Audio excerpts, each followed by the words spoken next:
Hey everybody, this is Brandon Ford, and welcome to the Blind Rage podcast. Tonight, you have the right to remain dead because we are watching Psycho Cop Returns, starring Bobby Ray Shafer. I'm watching the Vinegar Syndrome Blu-ray, so if you want to watch along, feel free to do so. I don't know where else you can get it. It's not on Tubi or anything like that I know of, but nevertheless, I'm sure it's somewhere, so find it if you want to watch along. If not, you can just listen. And before we get into the movie, I got to get the plugs out of the way.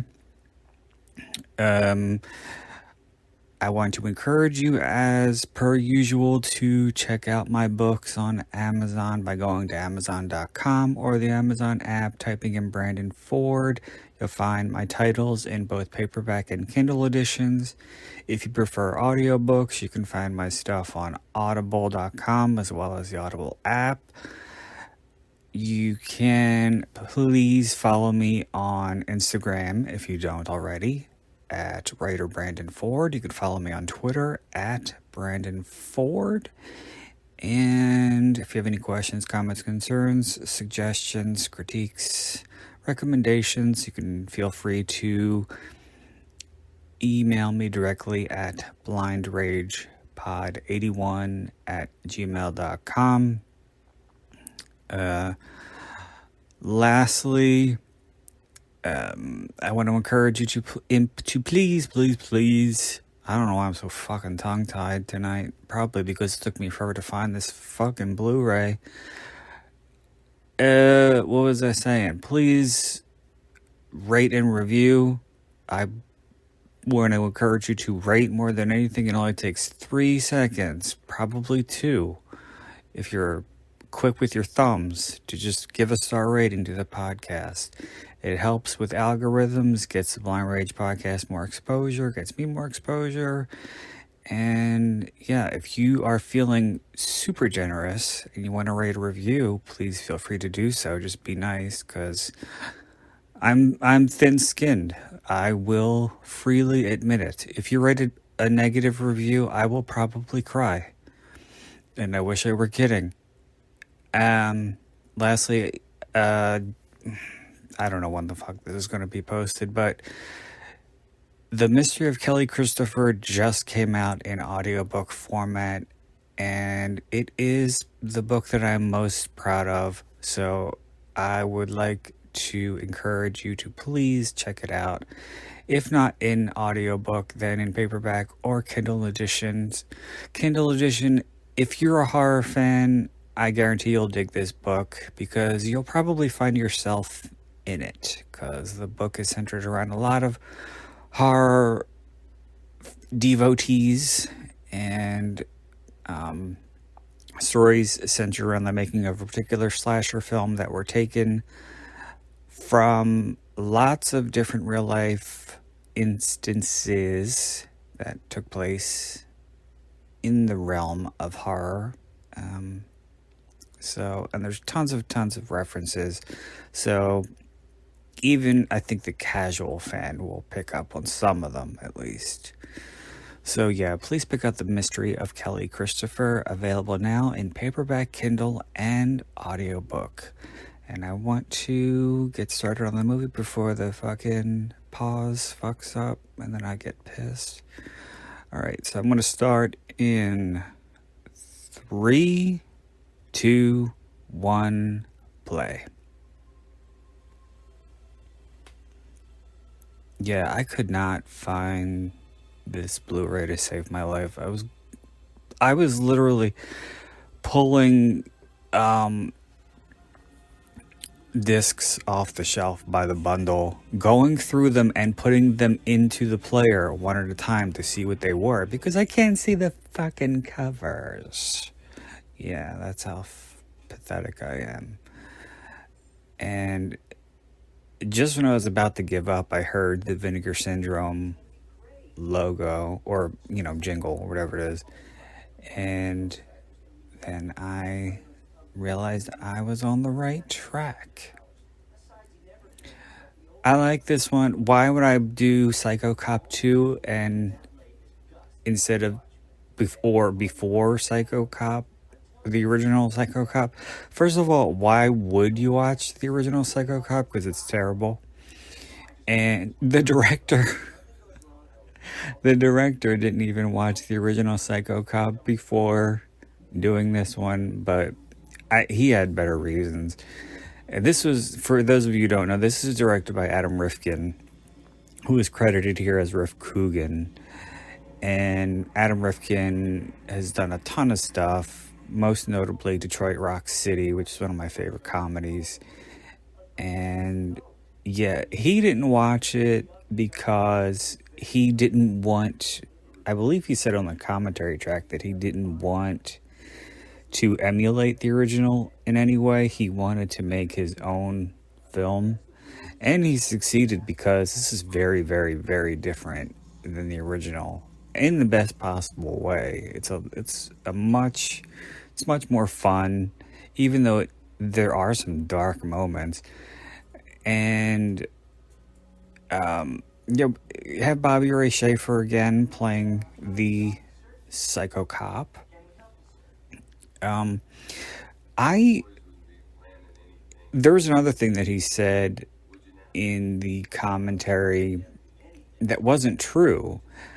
I'm, I'm pretty sure he said this, but it's been a while since I listened to it. But I'm almost positive he said that the unrated version of the movie was never shown anywhere. And I guess it never came out on video. I know when the first DVD came out, it was the R-rated cut, which is bullshit. And thankfully, somebody I knew at the time bought it before I had the chance to and warned me, so I didn't get it. But no, that's not true, because when I first saw the movie, I saw it on Skinamax. Yeah, Skinamax. I saw it on Skinamax, and it was the unrated version.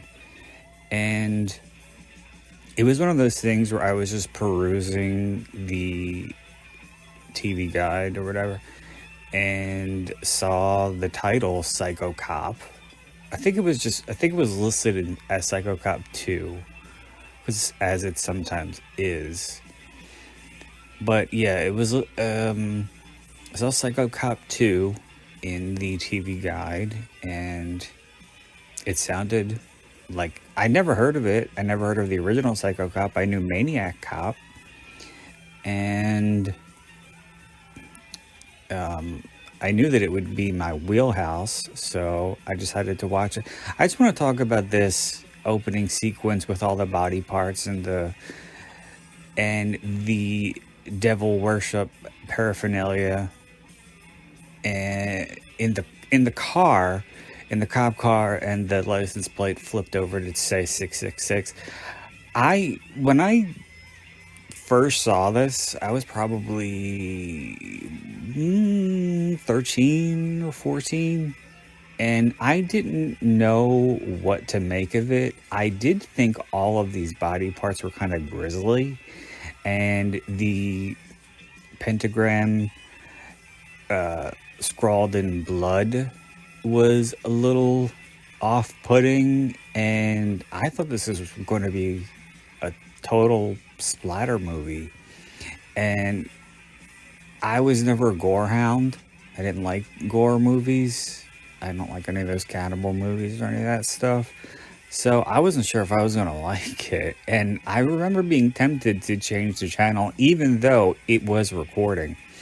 Because I used to tape everything. And I'm certainly glad that I did tape this, though, because, like I said, it was the unrated version was very hard to come by for a long time, until Vinegar Syndrome finally put it out. As I said, it wasn't even out in the unrated version on VHS. But now that I hear people talk about the movie, now, people who are just seeing it for the first time, they see the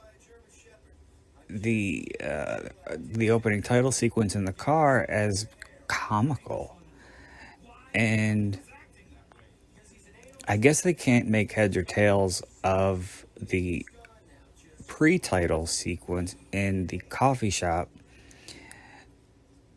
But then when you get into the cop car and you see all the body parts and you see him moving things to make room for himself to get in the driver's seat, and that spells laugh riot to some people. I don't get it. And I'm sure that it wasn't meant to be done to suggest that this was a horror film or a splatter film, because this is a horror comedy. It's a very dark horror comedy, but it's a horror comedy nonetheless. And it wasn't all of those body parts. I think they were meant to be done. They were meant to be extreme on purpose. And there's probably a full-on explanation to the whole sequence in the commentary that I haven't listened to since I got the Blu-ray, and I didn't want to go back and listen to it again because I'm a lazy fucker. But yeah, Adam Rifkin did talk about, making his own movie and wanting it to stay. Just by happenstance, I went to my local mom and pop video store that I went to all the time, the same one that used to come up in almost every single one of my commentaries that I did for B-Movie Bonanza. The one that I grew up going to, the one that I discovered countless gems, and asking if they had the original Psycho Cop. And I didn't think that they had because I'd never seen it there before. And lo and behold, they did. And I knew some of the girls that worked there on a superficial level because I'd been there. I used to go there so much. I knew them all by name. They knew me by name. And so I was comfortable at the time asking one of the girls to put the tape in the machine to play a few seconds of the opening titles, because like I said, I never saw it there before, and I had this weird feeling that it was going to be a different movie, it was going to be something totally different. Or maybe that she had gotten Maniac Cop by accident. I don't know what the fuck I was thinking. But I said, do me a favor, put it in the VCR for a second. And I could see the TV from over the counter. It's like, I want to see if Bobby Ray Shafer is in this. And I didn't even know Bobby Ray Shafer was in the original. That's the funny part. And lo and behold, there his name was in the opening titles. Oh, okay. Well, I guess this is it. And I remember taking it home, watching it. It was fine.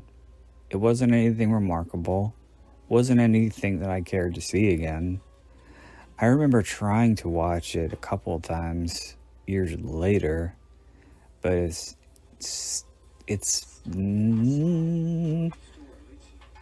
not really much of it's not really much. I had no idea that this guy was Greek. I always thought he was Italian. Yeah, I always thought that he was English because he sounds like he's got an English accent to me.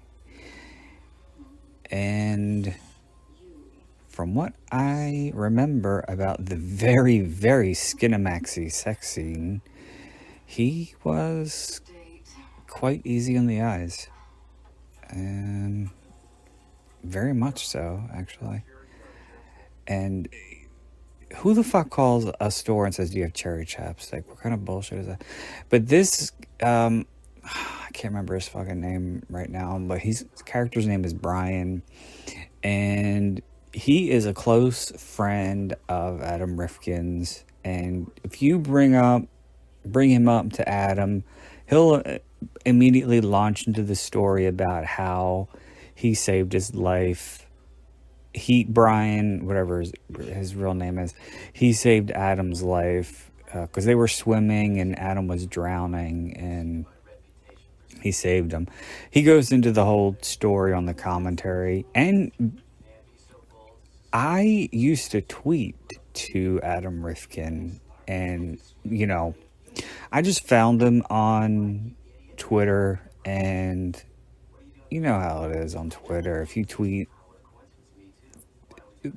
people who are remotely famous, the chances of them responding are very small, depending on who they are. But I just found him on Twitter and decided to tell him how much I love Psycho Cop Returns and Detroit Rock City. And much to my surprise, he tweeted back and said thank you. And I thought that was the coolest thing ever, even though he really didn't say anything. He just said thank you, which was nice. But I just really didn't expect him to say anything at all. I don't remember how he launched into it or we launched into it, but oh God, the actor who played, I don't know, I can't remember his name right now. Because I didn't IMDb anything. I didn't prepare anything because I wasn't going to record tonight. I always say that, and it's true. But I don't remember how it came up, but he told me the story briefly. He told me a very condensed version of the story. I think he just said that, he saved me from drowning, or he saved my life, or something like that. And I said, what? I think I might have asked them, how's that? And he gave me, a very brief. These were the days of 140 characters. So he told me a very condensed version of the story about how he was saved while drowning. And they've been very close friends ever since. He was in Detroit Rock City, the actor. And I think he's been in some other stuff that Adam directed. And I could be wrong, but I think Adam said in the commentary that he decided he was going to create or direct a totally different kind of movie. He was going to do like quote unquote legitimate films, Hollywood films for the major companies, because Detroit Rock City was a New Line film. And he was going to do those kinds of movies for the major studios under his real name. But he was going to do movies like this, exploitation movies, horror comedy, lots of stuff with boobages under the Riff Coogan name. But I think that this ended up being the only one. I could be wrong. Oh, Jesus Christ. And yeah, so I'm trying to think of more about the first time I saw this. This was my introduction to Julie Strain, R.I.P. Still makes me sad when I think about what happened to poor Julie. And she was taken way too soon. And I know that I tend to be very sarcastic, and it's difficult sometimes to tell when I'm being sincere, but I am being very sincere. I appreciated Julie very much. I thought she was very down on herself and her acting ability. and there are documentaries where she flat out calls herself a shitty actress, and she essentially says that she tricked people into hiring her, and um, she said, and there's one documentary that she's in where she says, just think if I could actually act what if I've accomplished this being a bad actress, just think of what I could actually accomplish if I could act. And I didn't think that was funny. It kind of bothered me because while she's not a, while she, I feel shitty talking about her in the past tense, but while she wasn't an amazing talent, I thought she did well in the movies that I'd seen her in. This was very, very early in her career. So her acting is kind of wooden. She does get better in her later movies. This one, she was still in the opening title. She's credited as being the Penthouse Pet of the Year, um, and that was her title. That was her claim to fame, and she got some work out of it. And I think she said that the very first thing that she did was an extra role or background role in the Leslie Nielsen Linda Blair movie Repossessed, which I did see when it first came out as a kid. But it was during a scene where he walked into the women's locker room at a gym because he lost his glasses or something like that. So obviously I wasn't looking at the naked women in the background. So I didn't notice her. I didn't even know she was in the movie until she had mentioned it. And she was also in the Doors as an extra or something, which I never saw all the way through, nor do I care to.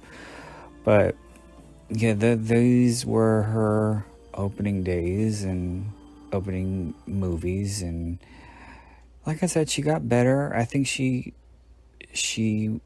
does a really good job in Delta Delta Die and some of her later films. In Sorceress, she's good, and it kind of bummed me out that she didn't give herself any kind of credit. Um, I think this is her introduction right here.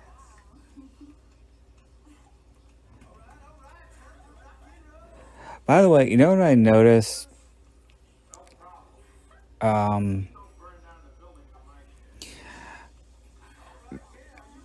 what I've been doing is because I like to put something, if I can, at the beginning of each episode.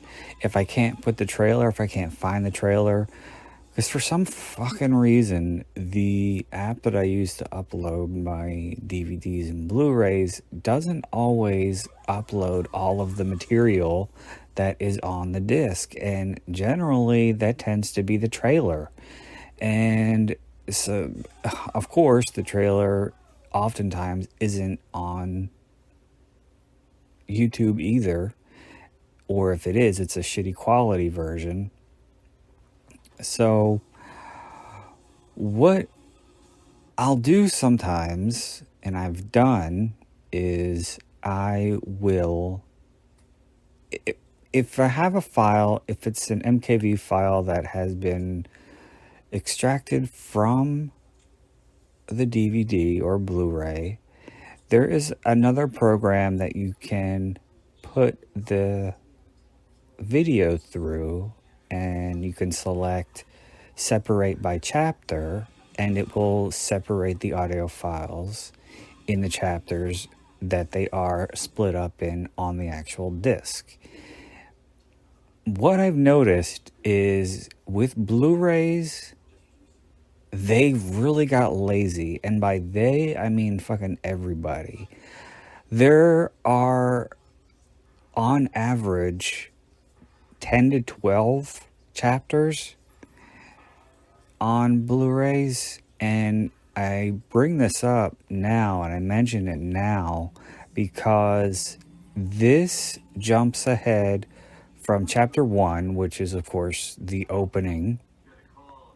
When you go to chapter 2, it jumps right to when Larry is about to put the Spongehead Hustle stag film on, and that's like, what is it, like 20, 25 minutes into the movie? So, but with earlier DVDs, they were really careful, or not careful, but they were really a lot more, what's the word? Not specific, not generous. There it is. That's right where chapter 2 starts. But yeah, the chapters would be about like a minute and a half, 3.5 minutes, sometimes 5 or 6 minutes. And depending on how short they are, I'll put them at the beginning of an episode if they are interesting, if it's an interesting scene. But I've been finding it harder and harder to do that with these Blu-rays because each chapter is like 15 minutes long. And we can't do that. No, we cannot. And this is, I know this is what people who are watching the movie came to see, but still it kind of is, a bit much for me. And I want to say too that the blonde, the really tall one of the strippers, I remember flipping the fuck out when I recognized her on Seinfeld, because Seinfeld is like my number one favorite show of all time. And there is an episode where I don't know where the fuck it comes from, but George is talking about sleeping with a really, really tall woman, a giant, he says. He said, that is my ambition in life. I want to sleep with a giant. And at the very end of the episode, he's in Jerry's apartment, and the blonde, I don't know what her name is, the blonde, she comes into the doorway and she says, excuse me, you dropped your wallet. And she's so much taller than him, and he's just looking up at her like, oh. And yeah, we don't know what happens after that, but so, and yeah, we got Julie doing her dancey dance, and the other girl, I don't know who she is. I think that everybody in the movie,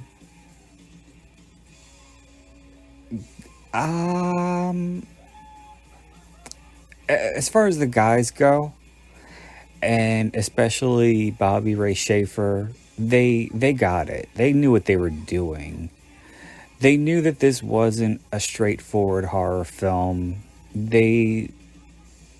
So their performances aren't supposed to be, Laurence Olivier caliber.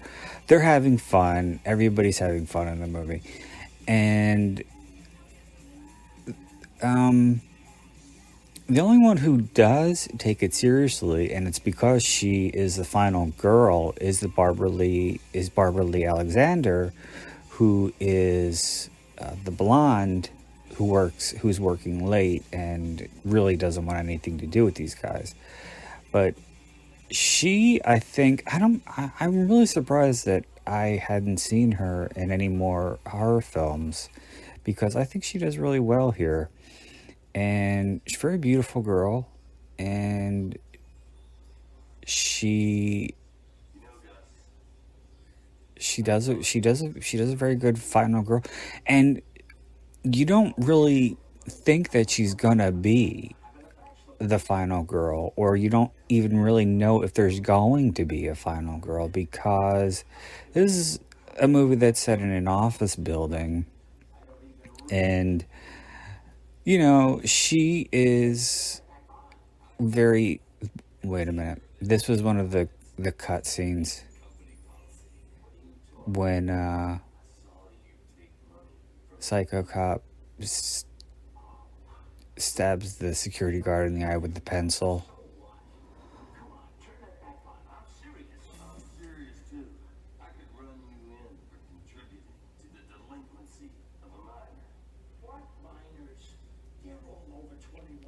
See, and that he's in on the joke too.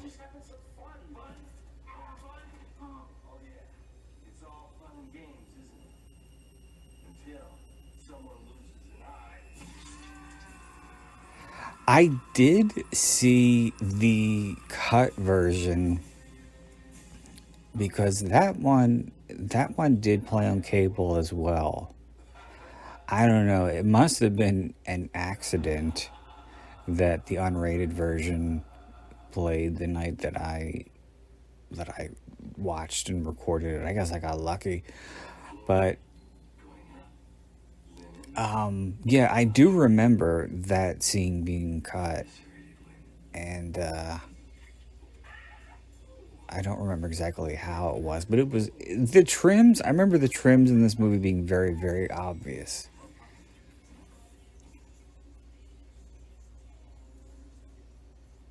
I don't know why he's going up the elevator, because later you see him at the front desk.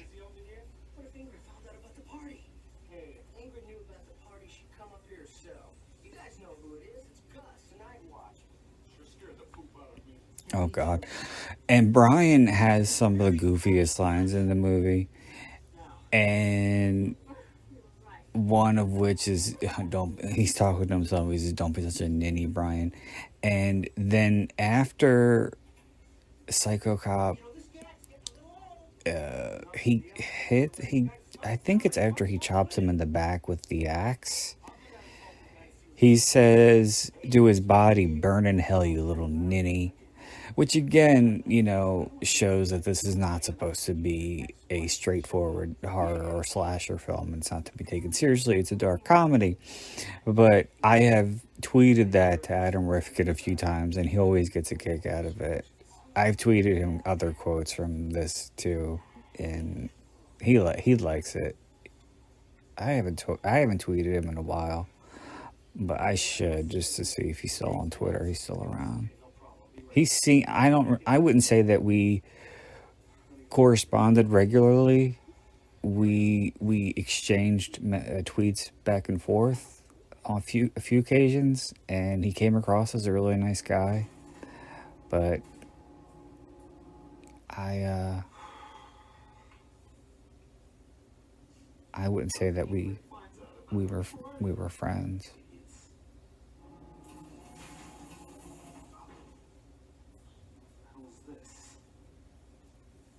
This scene with the elevator, when they show the pulley system, I don't know what the hell it's called, whatever it's called, the mechanics of the elevator, um,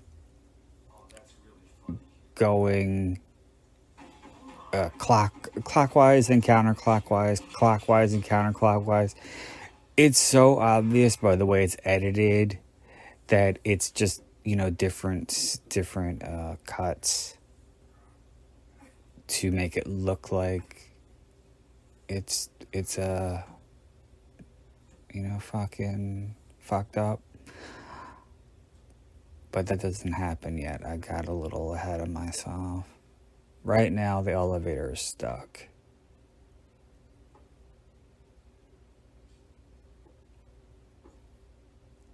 One thing that I remember, and I don't know if this was meant to be a choice um, by the actor to be funny, or if it was direction by Adam. But I remember taking notice the first time I watched it that whenever Brian, the goofy one, don't be such a ninny Brian, whenever he is like hyped up or he's hysterical, his arms go crazy. His arms go up and down, up and down, up and down. And like when they find the bodies and he goes, I am right, I was right, I am never right, but I am right. And meanwhile both his arms are going up and down, up and down, up and down, fanning the fires.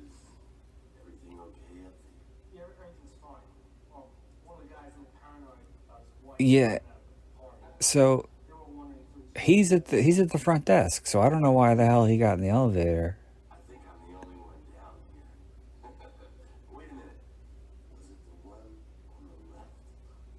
Yeah, and he's gesturing with the pencil and the signs all, written in blood.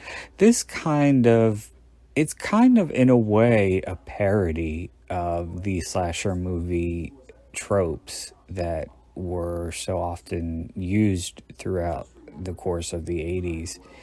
And this was at a time when slasher movies were not often seen. And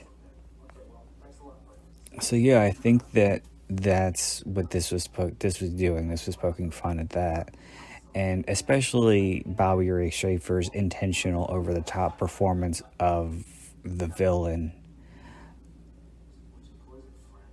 So, and I think it succeeds all around. I think Adam Rifkin did a really good job with this one because it's fun and there's a lot of laughs. There's a lot of gore too, and there are some scenes that are nasty, like the pencil in the eye. That was a nasty scene, and the scene where I mean you get people getting shot in the head, which is never fun. So and that the blonde gets shot in the head, the tall one, and I remember that being one of the scenes that was censored too in the cut that was the R-rated cut rather.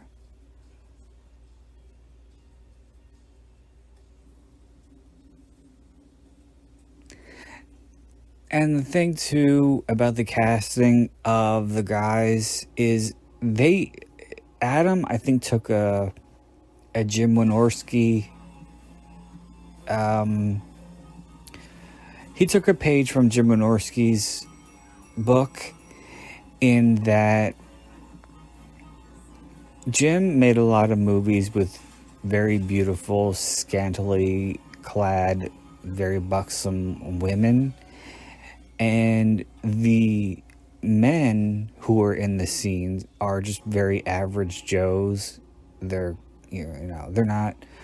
they're not particularly handsome. They're somewhat doughy or beer bellied or balding, and Jim's rationale was, at least in the documentary that I'd seen where he speaks about this, was these kinds of movies are made for a male demographic, and men don't want to see these, perfectly sculpted Calvin Klein model esque guys with these women. They want to see themselves with these women. They want to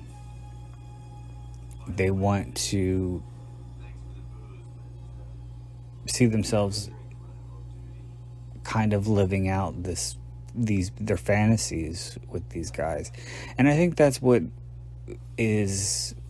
Adam did with this one too, because none of the guys are particularly attractive. And they're all average Joes. Some of them are doughy, and or that one guy who fell down the elevator shaft. He was a little doughy. Brian's not particularly attractive Larry's kind of goofy looking. The only one who I think is attractive is the guy who I said was Greek, who has the sex scene later. And I think that was because they, or Adam, knew that he had to deliver a certain kind of sex scene, so he wanted the performers to be attractive. And while I think he succeeded in spades with the male, the female, and okay, she's way too tan, she's way too blonde, she got a not so great boob job that she was clearly very proud of because she was bouncing them all over the place. And I don't know, she just like kind of looked leathery from what I remember, like she spent too much time out in the sun.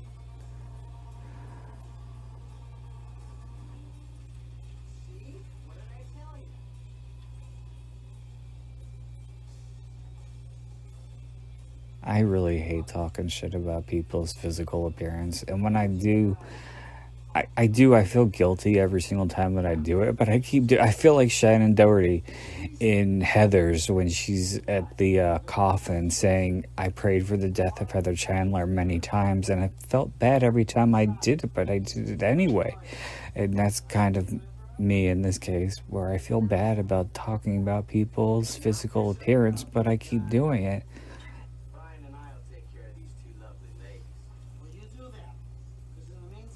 Oh God.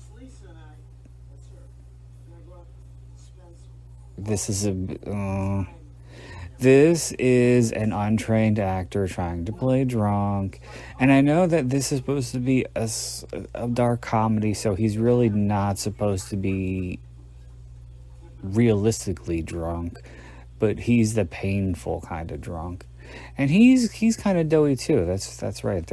I thought there was three, but there's four. Him and the other guy who fell down the elevator shaft. They're both kind of doughy. And yeah, he's the one who's getting married. So I don't know what the hell the point of it was, other than for Psycho Cop to throw the stripper off the roof. But he decided it would be fun for the two of them to. That's a good line. When he finds the underwear, I'm beginning to suspect foreplay. Yeah, there's really there's no real reason other than for him to throw her off the roof. Oh, here we go with the sex scene. And this does go on kind of long. And it is very, very, very Skinamaxy. All you really need is a little bit of penetration, and this is like full on porno.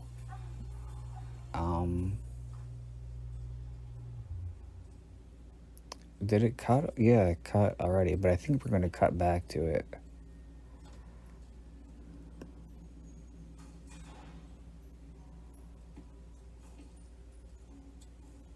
And I do think it's funny too.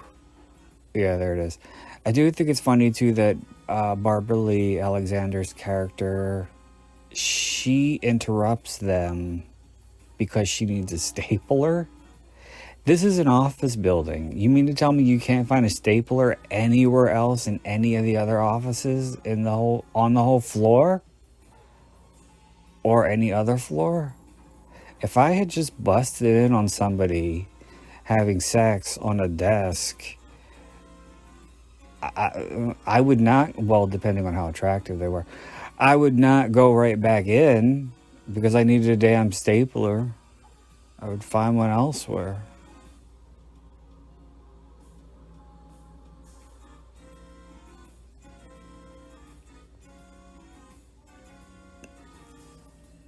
But the music that they play during this scene is kind of wonky. I mean, it's not the type of, like, saxophone type music that you would hear in a sex scene, like for with a with a slasher movie or a horror movie.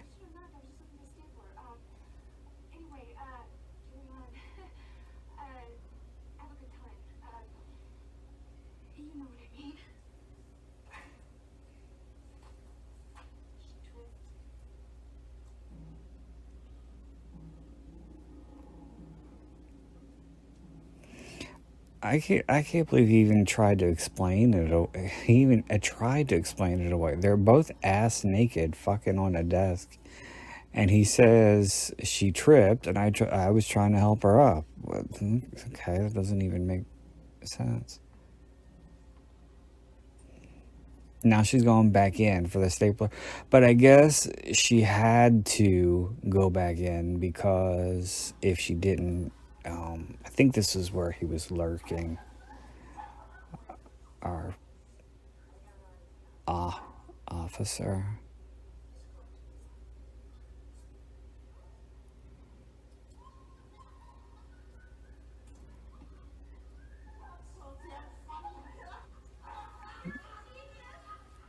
Now they're going up to the roof.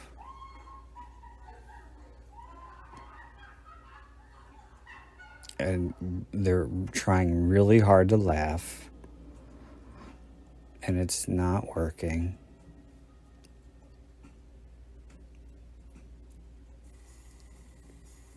I can't believe this is 1993. You know, and they're watching a stag film. Like, that's something that you would do at bachelor parties, like in the fucking 60s. They couldn't have brought in a TV and a VCR and put on a VHS tape of a real porno movie. Well, I guess they probably could have, but they couldn't have for this movie. They couldn't have seen. You couldn't have seen it.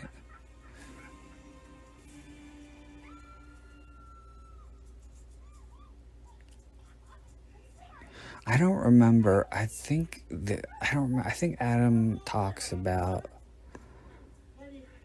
how how quickly this was shot.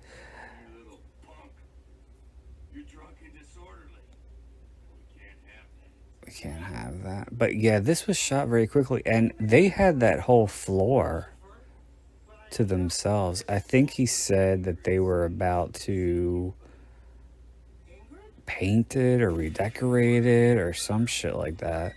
And so they really didn't care what went on because it was gonna be remodeled or redecorated. I don't fucking know. But there's one scene where he's going after them, chasing them with he's shooting at them, I think. And I always remember that because there were old computer parts and shit, I think Adam said that they were free to use. So, they were able to like shoot computer monitors and stuff. But there's this one moment where there's a computer keyboard that I think gets shot at or gets thrown off a desk or something. But right before it gets thrown off a desk, you can see that all of the keys are just thrown. They're just lying there on top of the board. They're not even inserted into their designated slots.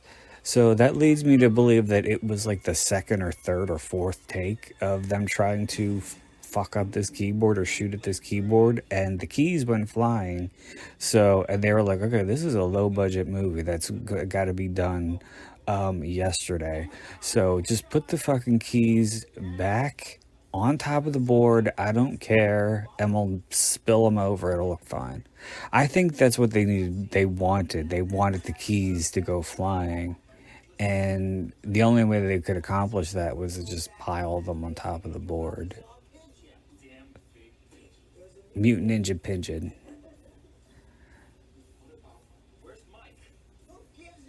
There's always a Mike in these movies.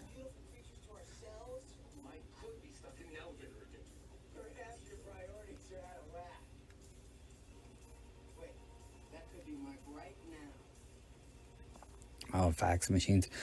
It's funny to me. I've never faxed anything ever in my life. Fax machines are still, people still use them. I don't think they're used anywhere near as widely, but they are still used.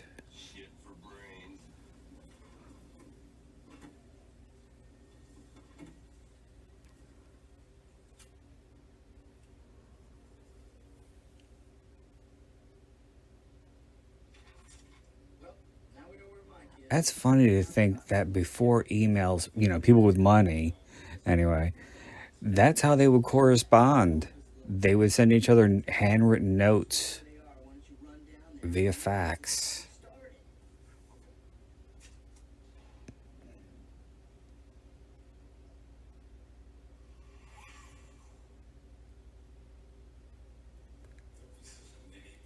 Don't be such a ninny, Brian.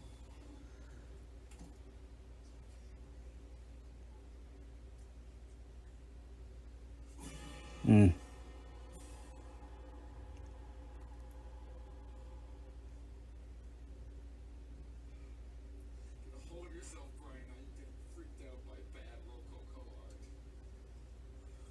I always have to have a character who walks around talking to themselves in these movies. No.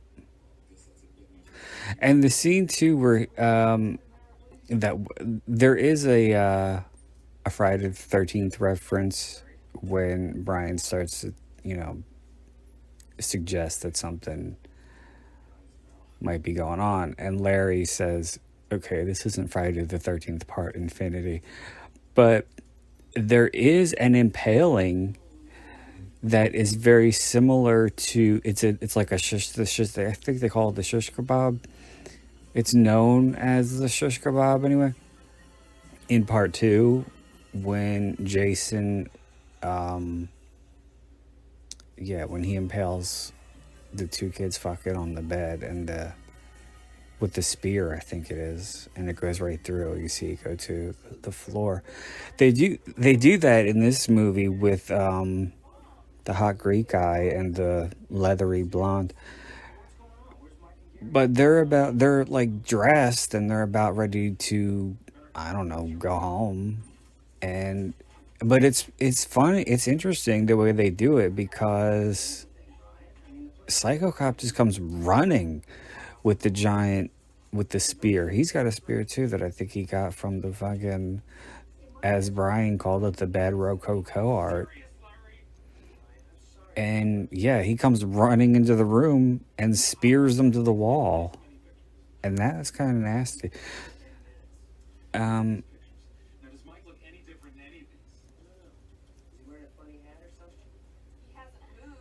there's Julie. Oh,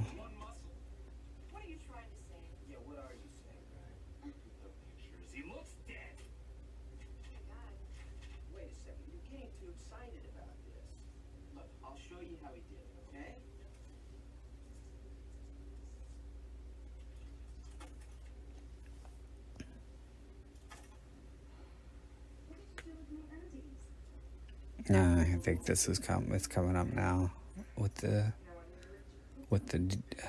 double spear, or the shish kebab 2.0.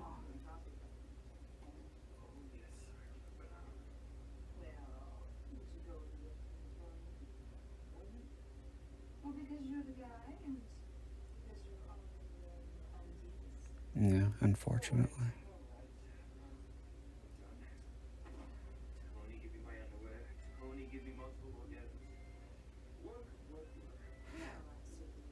He he doesn't sound, I don't, well, granted, I don't know what a Greek, there it is. Ooh, that was nasty. for a movie like this. But his accent kind of sounds. Uh, Granted, I don't know what a Greek accent sounds like, but his accent sounds like a cross between English and Australian. And when you get that combination, it usually means South African. So I don't know, but it says he's Greek on IMDb. Yeah, IMDb stalked him because I thought he was attractive.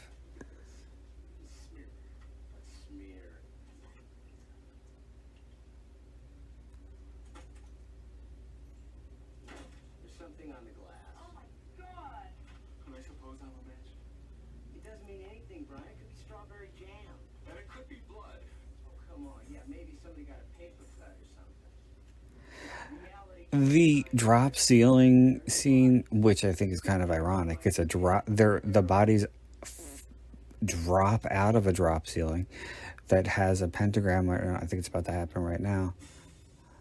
But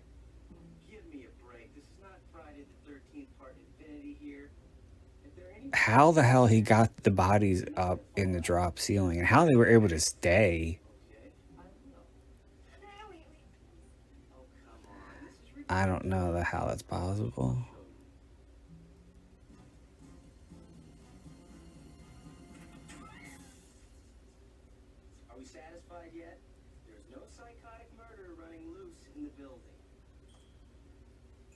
Uh-oh.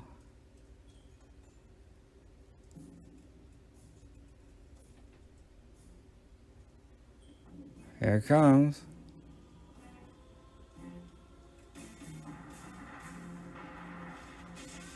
I love that sound effect too. It sounds like an avalanche. Oh, Larry, that was a really high pitched squeal from Larry. Get him off of me!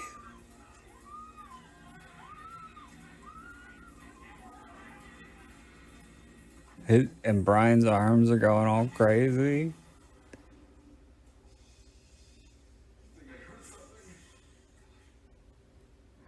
I I really think that in certain moments, well, in it, excluding the scenes that are, you know, undoubtedly intentionally humorous or comical, I think that when I first saw this, I more than likely saw it as a legitimate slasher movie. I didn't really see it because I don't want to say that it's tonally off, but for a very there's a new term that I think Mick Garris coined. I just heard it recently, and I think it's a really good one. And I think it's apropos for this movie, and that is red comedy. It's they're horror movies that are very darkly humorous, but also have a fair bit of blood and gore. And I think that's what this falls under. So, yeah, this is a red comedy. But I thought that, because I'd never seen anything like this before, so I probably didn't didn't associate. It was difficult for me to associate um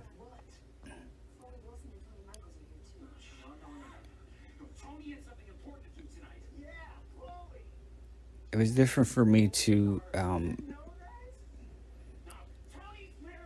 put those the together unless it was completely in your face obvious. But granted, these kinds of movies weren't common, especially not at this time.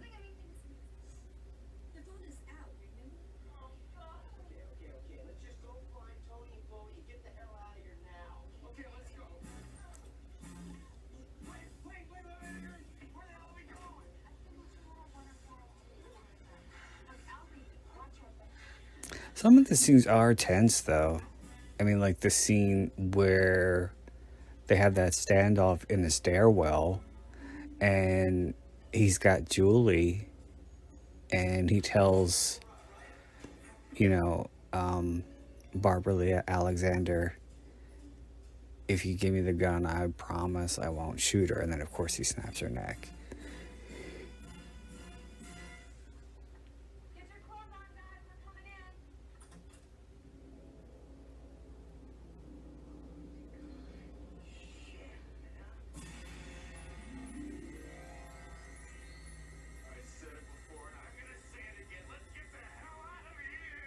He's waving his arms again. I remember that.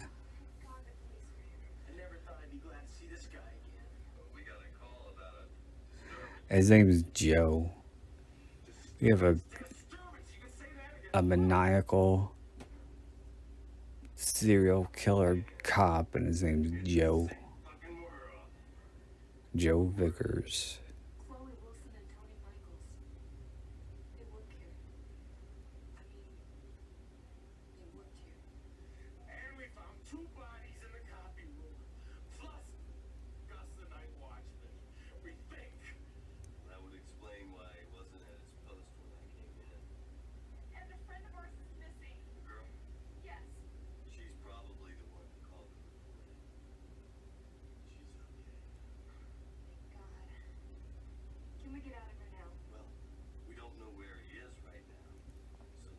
Mm-hmm.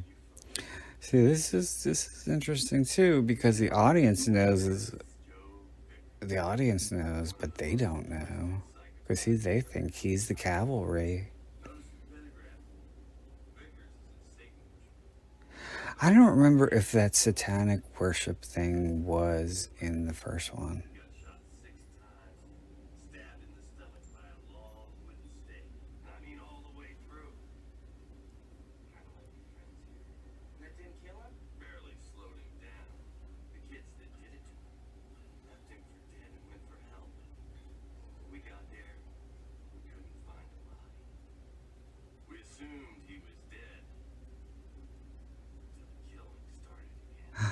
Oh no.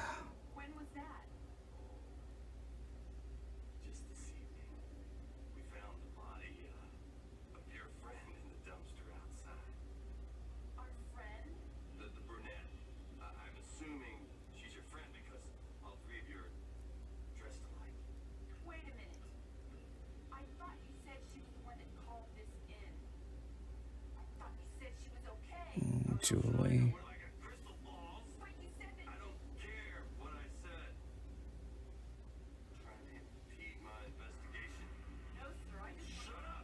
Oh.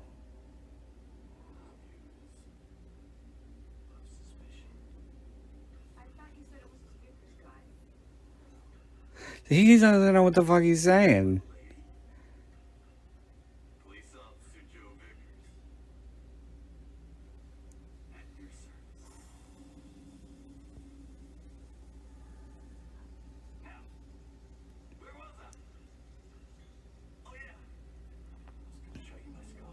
Mm.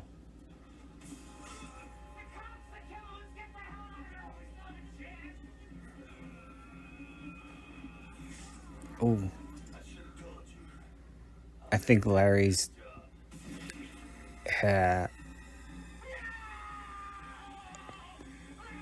yeah, I think his yeah, I remember this. I remember that because when you hear Brian screaming his name, the shot is on Larry's body and all the viscera, but in the cut version, when you hear him screaming Larry's name, the camera's on everybody running down the hall. Burn in hell, you little ninny. That's the best line in the movie. See, and the music changed here. I'm noticing this now, because like it was kind of silly before, and now we have like the violin strings. We have like the full on horror movie suspense music. Dun, dun, dun, dun, dun, dun, dun. But before the music, it was kind of wacky a little bit.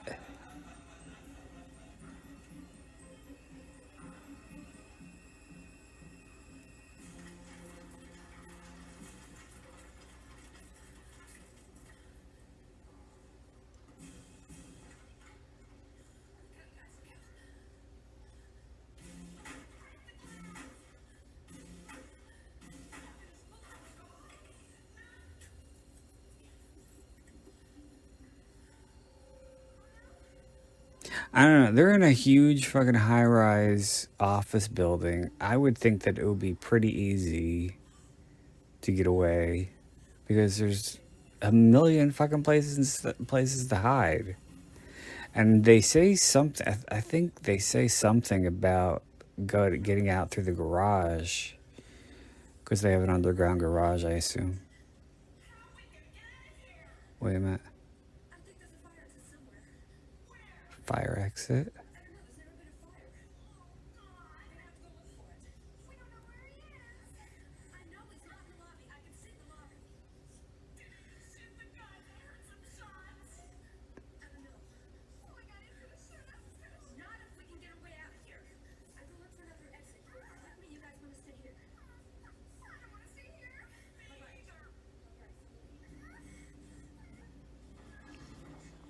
Yeah, and Julie, I love Julie, but her acting really isn't very good here. And again, I think that's because this is still very early in her career, and she has gotten better, or she did get better. She said something that I thought was funny in one interview where she didn't know that she could say no to a movie. So as they were offered to her, she just kept taking them. And I think it was her agent or somebody who said, Julie, you don't have to do these movies. And because I think it was around the time that she started getting offered really, really shitty stuff, but she was still doing it. And I think a lot of it had to do with the fact that she wanted to work. So you can't fault her for that. I think that he just meant that, or he or she, whoever her agent was, thought that she should be a little more selective.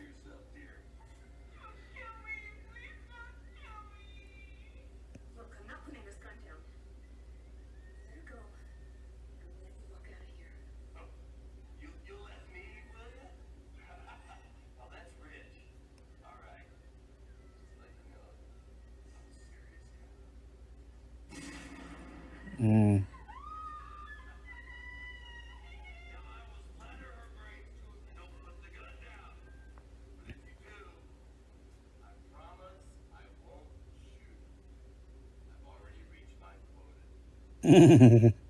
I've already reached my quota.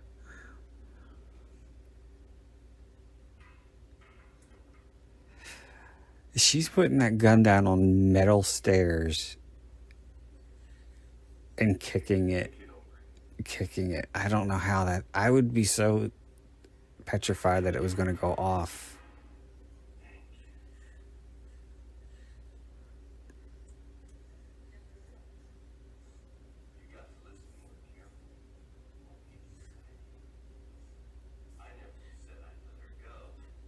Oh, Julie.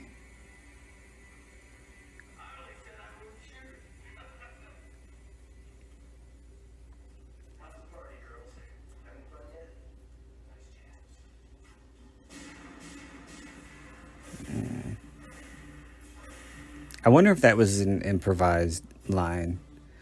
Because he said to,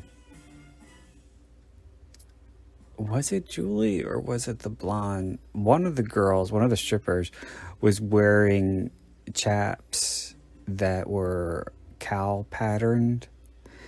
And yeah, right before he started shooting up the stairs, he said, "You enjoying the party?" And then he looked down and said, "Nice chaps." I wonder if that was improvised. So now we have the game of cat and mouse between the killer and the final girl.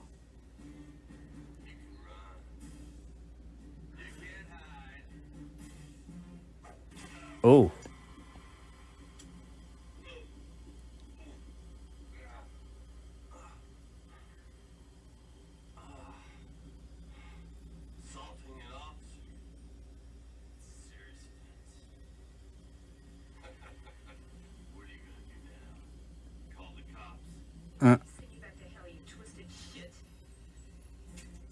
Oh, God.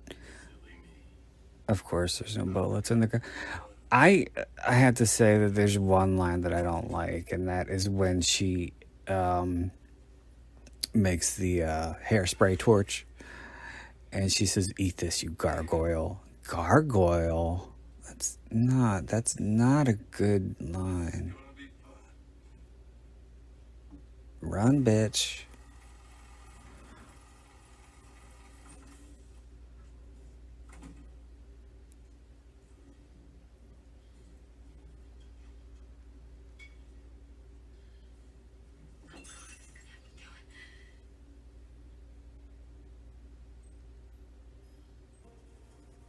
Another fax.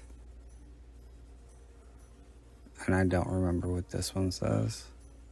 Or this one is.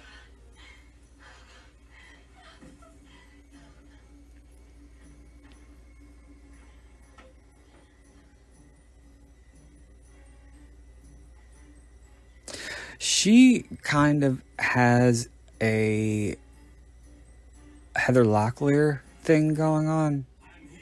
Oh. I think yeah, she's beautiful girl. Like I said, I think she could have been successful in more horror movies. She does well, and I think if she had continued to do them, she would have gotten even better. Because she, like I said, she is a good final girl.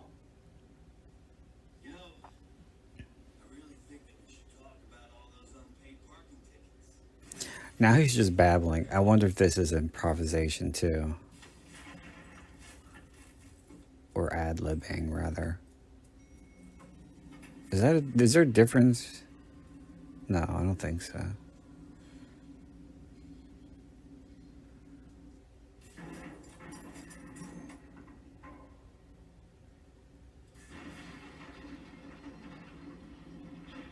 I I think this is where he's trashing the offices, and you see the computer keys.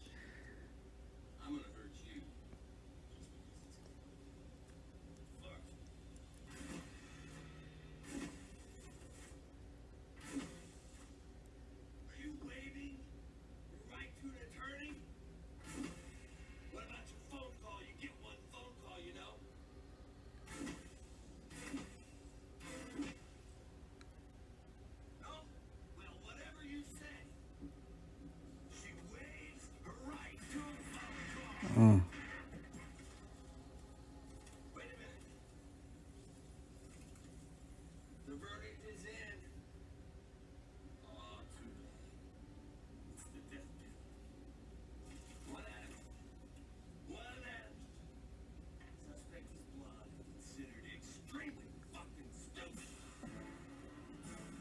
Where the hell is she?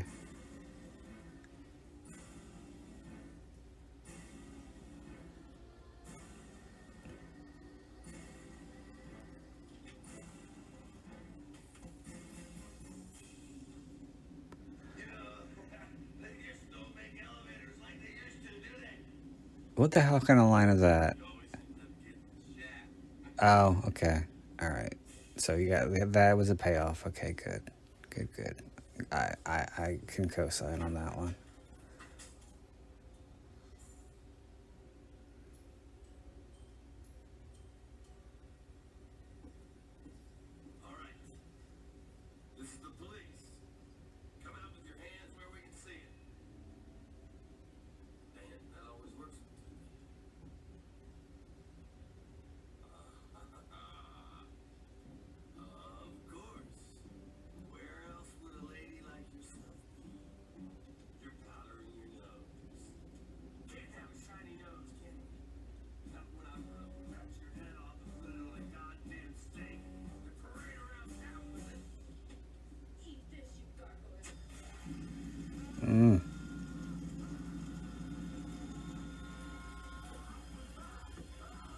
I wonder why they didn't never made another one.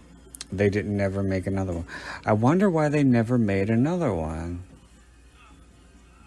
I think it would have been, especially if, I think it would have been good, especially if,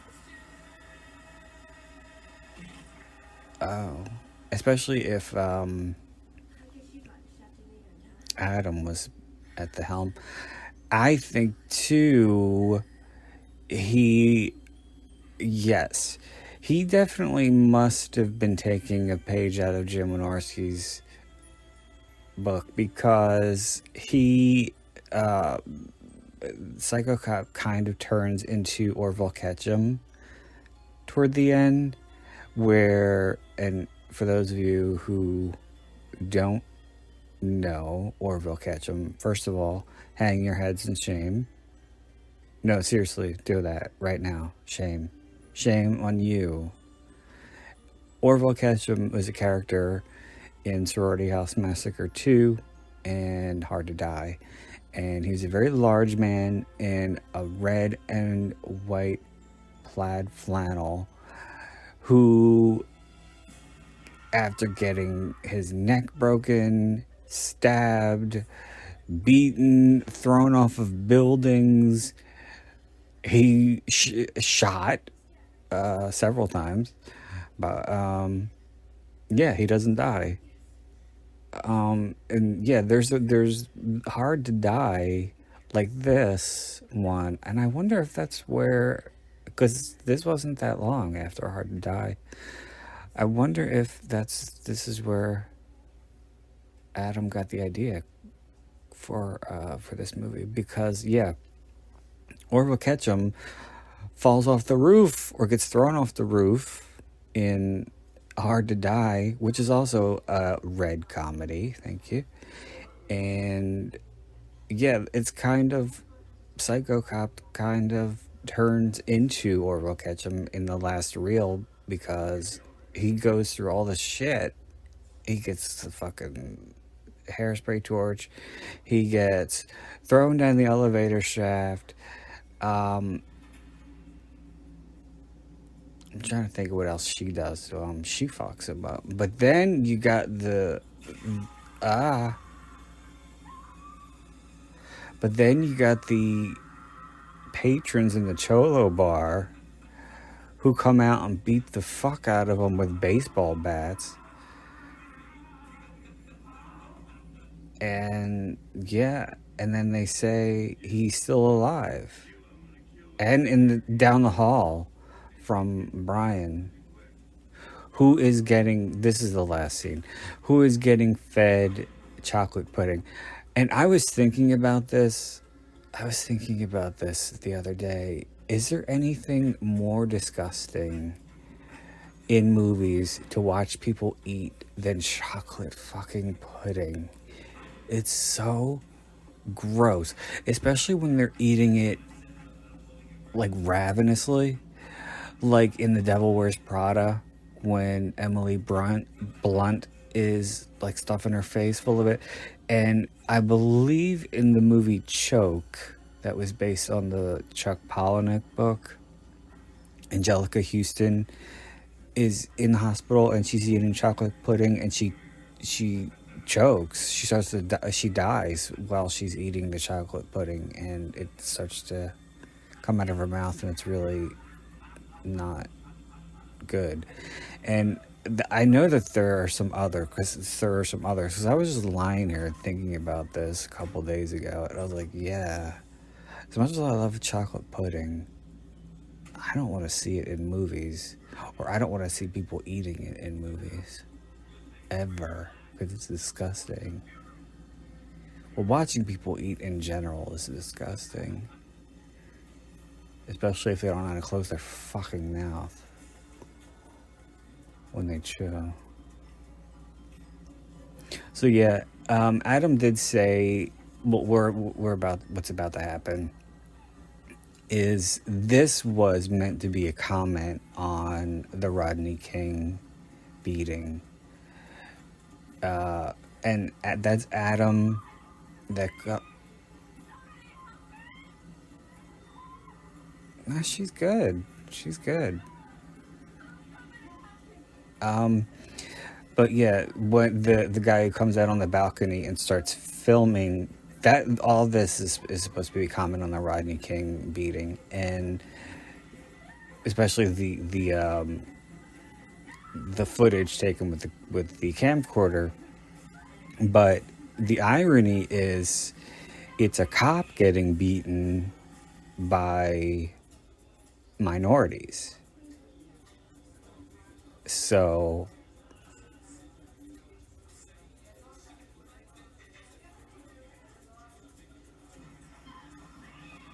yeah, they come out and they fuck him up.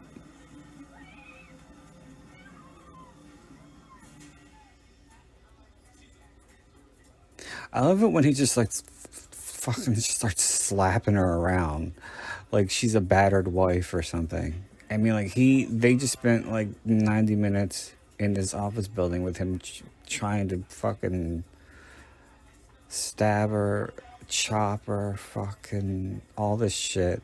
And then outside, it becomes a slap fight. Eh. Get the bats.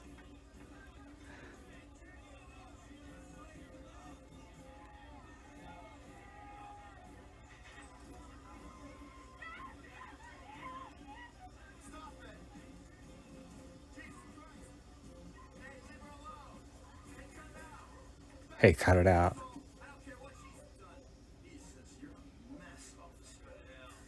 Ooh,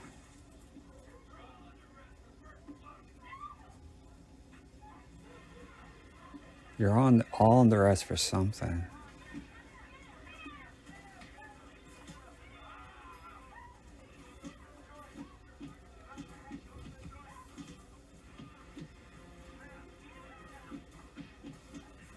I think you see his face while he's getting beaten, but he's all padded. His body is all padded, and they're probably beating him with rubber bats. So he might not have needed a stunt guy because Bobby Ray Shafer is a big guy. Get him in the balls. I never noticed that before.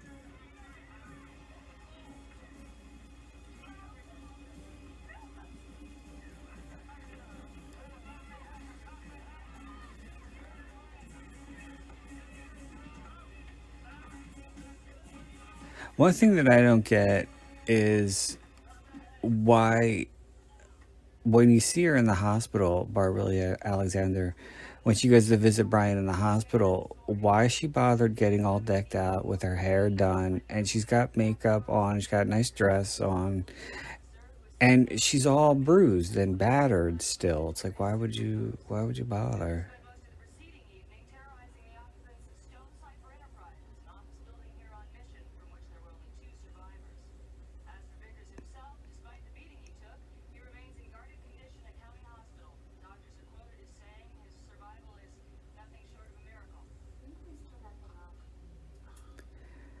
And I think that there is some weird I think there's some weird moment right before he leaves the um the room wherever he's being held, and you hear like dogs barking or something. All right, it wasn't that funny, but you hear like dogs barking, and it always kind of made me think about um to put rationale or to try to rationalize this movie is, because it's so silly.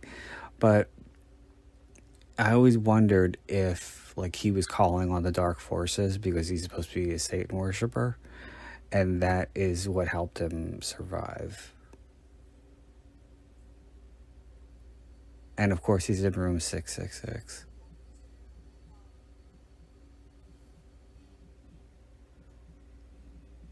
Yeah, and this moment too is reminiscent of yeah, hear the dogs? This scene is kind of reminiscent of Slaughter High, because he takes the bandages off, and then he goes off. He walks off screen, out of frame.